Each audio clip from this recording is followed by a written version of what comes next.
Hello friends, അപ്പോൾ ഇന്നത്തെ പരിപാടി എന്ന് വെച്ചിട്ടുണ്ടെങ്കിൽ നമ്മളൊന്ന് മാനന്തവാടി ടൗൺ വരെ പോവാണ്. അപ്പം ചെറിയ പരിപാടിയും കാര്യങ്ങളൊക്കെ ഉണ്ട്. ടൗണിൽ പോയിട്ട് ബാങ്കിലും കാര്യങ്ങളൊക്കെ ഒന്ന് കയറാനുണ്ട്.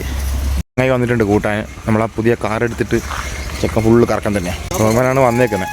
ഇതുണ്ടോ, ഫെഡറൽ ബാങ്കിൻ്റെ അടുത്ത് വണ്ടി നിർത്താൻ സൗകര്യം ഇല്ലാത്തതുകൊണ്ട് അപ്പോൾ നമ്മൾ റോഡ് സൈഡിൽ ഒതുക്കിയിട്ടിട്ട് കുറച്ചുകൂടെ നടക്കാനുണ്ട്. 1.5 കിലോമീറ്ററോളം നടക്കാനുണ്ട്. ഇവിടുന്ന് പോയിക്കൊണ്ടിരിക്കുകയാണ്. ഇപ്പോൾ ഫ്രണ്ട്സ് ബാങ്കിൽ വന്നിരിക്കുകയാണ്. ഇവിടെയാണെങ്കിൽ ആൾ വന്നിട്ടുമില്ല, വെയിറ്റ് ചെയ്യാൻ എന്തായാലും 10:30 മണിയായി ഗൈസ്. എന്നിട്ട് ഫെഡറൽ ബാങ്കിൽ ആൾ ഇതുവരെ വന്നിട്ടില്ല. അപ്പോൾ മാനന്തവാടി ബ്രാഞ്ചിൽ പോകാത്തയക്കണേ, അതായത് ആൾ വരുന്നവരെ വെയിറ്റ് ചെയ്യാം. ഞാൻ ഫെഡറൽ ബാങ്കിൽ പോയി വന്നപ്പം അവിടുന്ന് പണി വാളി രാവിലെ തന്നെ തേഞ്ഞെന്ന് പറയാം. കാരണം അവിടെ ചെന്നപ്പോൾ പറയാണ് ബ്രാഞ്ചിൽ തന്നെ പോയാലേ നടക്കുകയുള്ളൂ എന്ന്. അതായത് ഇപ്പം ഫെഡറൽ ബാങ്കിൻ്റെ ചെക്കാണ് നമുക്ക് അവിടുന്ന് ചെയ്യാണ്ടായിരുന്നത്, മാറ്റാനുണ്ടായിരുന്നത്. അപ്പം ആ ചെക്ക് നമുക്ക് അവിടെ നിന്ന് കിട്ടില്ല. കാരണം വെച്ചിട്ടുണ്ടെങ്കിൽ ഫാദറിൻ്റെ പേരിലാണ് ചെക്ക് വന്നേക്കുന്നത്. അപ്പം നമുക്ക് എവിടെയാണോ ബാങ്ക് ഉള്ളത് അവിടെ പോയിട്ട് ഫാദറിൻ്റെ അക്കൗണ്ടിൽ തന്നെ ഇടാൻ പറ്റുള്ളൂ എന്നാണ് പറഞ്ഞത്. രാവിലെ തന്നെ 2 പ്രാവശ്യം തേഞ്ഞു ഫ്രണ്ട്സ്. രാവിലെ പോസ്റ്റ് ഓഫീസിൽ ചെന്നപ്പം അവർ പറയുകയാണ് അവിടെ എനിക്കൊരു സ്റ്റാമ്പ് വാങ്ങാനുണ്ടായിരുന്നു. അപ്പോൾ സ്റ്റാമ്പ് വാങ്ങാൻ നമുക്ക് 5 രൂപ പറഞ്ഞു. അപ്പോൾ നോക്കുമ്പോൾ GPay എടുക്കില്ല, ക്യാഷേ എടുക്കുള്ളൂ എന്ന് പറഞ്ഞു. അങ്ങനെ അവിടുന്ന് അതും തേഞ്ഞ്, അത് കഴിഞ്ഞ് ഫെഡറൽ ബാങ്കിൽ നിന്നും തേഞ്ഞ്. ഇനിയിപ്പം എന്തായാലും നമ്മളെ നാട്ടിൻ്റെ അടുത്തുള്ള തന്നെ, വീടിൻ്റെ അടുത്തുള്ള തന്നെ ഒരു സ്ഥലത്ത് പോയിട്ട് നമുക്ക് ചെയ്യാം, അല്ലാണ്ട് വേറെ വഴിയില്ല. ഇനിയിപ്പോൾ RT ഓഫീസ് വരെ ഒന്ന് പോകേണ്ട ആവശ്യമുണ്ട്. പിന്നെ വണ്ടിക്ക് 2 പണിയെടുക്കാനുണ്ട്.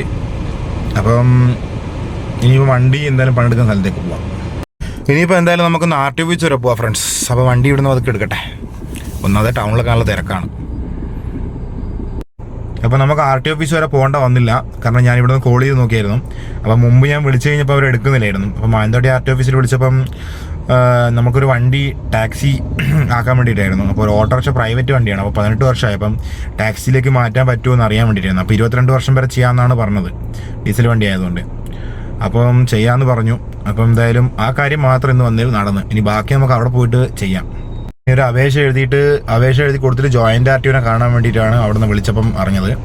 ഇനിയിപ്പോൾ നമുക്ക് എന്തായാലും ആ പേപ്പറൊന്നും ചെയ്യാം. അപ്പോൾ ഇനി എന്തായാലും നമുക്ക് ബാക്കിയുള്ള കാര്യങ്ങൾ പോസ്റ്റ് ഓഫീസിലും പിന്നെ അതുപോലെ തന്നെ ബാങ്കിലും നമുക്ക് എന്തായാലും വീടിൻ്റെ അടുത്തുള്ള സ്ഥലത്തേക്ക് പോവാം. അപ്പോൾ ഫ്രണ്ട്സ്, ഞാൻ കാനറ ബാങ്കിൽ വന്നിട്ട് ഇപ്പം പൈസ ഞാൻ എന്താക്കിയിട്ടുണ്ട്, ട്രാൻസ്ഫർ ചെയ്തിട്ടുണ്ട്. പക്ഷേ 3 ഡേയ്സ് കഴിഞ്ഞിട്ടേ കയറുള്ളൂ എന്നാണ് പറയുന്നത്. എന്തായാലും 3 ദിവസം കഴിയും. ഇവിടെയാണ് ഒടുക്കത്തെ ചൂട്. എന്തായാലും വണ്ടി ഒന്ന് സ്റ്റാർട്ട് ചെയ്തിട്ട് AC ഇടാം.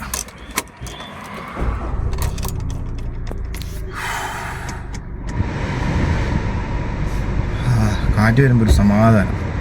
ഇനിയിപ്പോൾ നമുക്ക് കേരള ബാങ്കിലാണ് പോകേണ്ടത്. എന്നിട്ട് നമുക്ക് അവിടുന്ന് ലോണ് കിട്ടുമോ കാര്യങ്ങളൊക്കെ നോക്കാം. നമുക്ക് കുറച്ച് പൈസേൻ്റെ ആവശ്യമുണ്ടായിരുന്നു. അപ്പോൾ ലോണ് കിട്ടുമോ കാര്യങ്ങളൊക്കെ നമുക്കൊന്ന് പോയിട്ട് എൻക്വയറി ചെയ്ത് നോക്കാം. നമ്മൾ കേരള ബാങ്ക് എത്തി ഗൈസ്. അപ്പോൾ നമ്മളെന്തായാലും ഫുഡ് കഴിക്കാൻ ലേറ്റ് ആയതുകൊണ്ടൊരു ജ്യൂസും ഒരു പപ്സും കഴിക്കാമെന്ന് വെച്ചാൽ നമ്മളെ ഫ്രണ്ടിൻ്റെ ഒരു കടയിൽ കയറി. ഇതാണ് കട. അപ്പോൾ ഇന്ന് പോയ കാര്യങ്ങൾ കുറേയൊക്കെ തേഞ്ഞു പോയി ഫ്രണ്ട്സ്. അപ്പോൾ ഇനിയിപ്പോൾ എന്തായാലും നാളെ ഇനിയിപ്പോൾ ഒന്നും കൂടി ഇറങ്ങേണ്ടി വരും. 2-3 കാര്യങ്ങൾ മാത്രമേ നടന്നുള്ളൂ. അപ്പോൾ അടുത്ത വീഡിയോയുമായി കാണുന്നവരേക്കും ബൈ ഗായ്സ്.